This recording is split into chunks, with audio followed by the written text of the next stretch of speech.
আসসালামু আলাইকুম।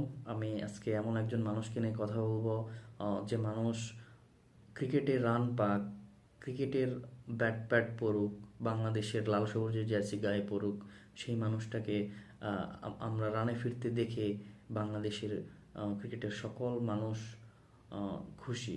হ্যাঁ, আমি কথা বলতেছি বাংলাদেশ ক্রিকেটের হারিয়ে যাওয়া উজ্জ্বল নক্ষত্র সাব্বির রহমানের কথা।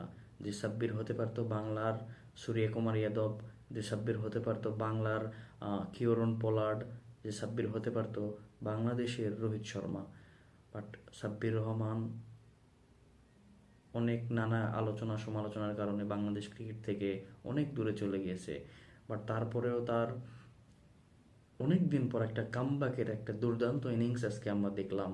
এই সাব্বির রহমান আজকে সিলেটের মাঠে 33 বলে 82 রানের এক দুর্দান্ত ইনিংস খেলেছে। এই ইনিংসটিতে ছিল 9টি ছয় এবং 3টি চার। তার ছয়গুলো ছিল দেখার মতো। সাব্বির বাংলাদেশের one of the best classical batsman, এটা সারা বাংলাদেশের মানুষ জানে। সাব্বির যখন খেলে সব কিছু উজাড় করে দিয়ে খেলে। এই সাব্বির বাংলাদেশের ভবিষ্যৎ। এই সাব্বিরকে আমরা এভাবেই সারাক্ষণ খেলে দেখতে চাই। এই সাব্বির আমাদের দেশের সম্পদ। এই সাব্বিরকে আমরা সবসময় লাল সবুজের জার্সি গায়ে এমন বিধ্বংসী ইনিংস খেলুক, এটাই আমরা চাই। এই সাব্বির নানা কাজে আলোচনা সমালোচনার শিকার হয়েছে। হয়তো এর প্রথম ম্যাচ সে আহ, সুযোগ পাওয়ার পরেও নামের প্রতি তেমন ভালো করতে পারে নাই।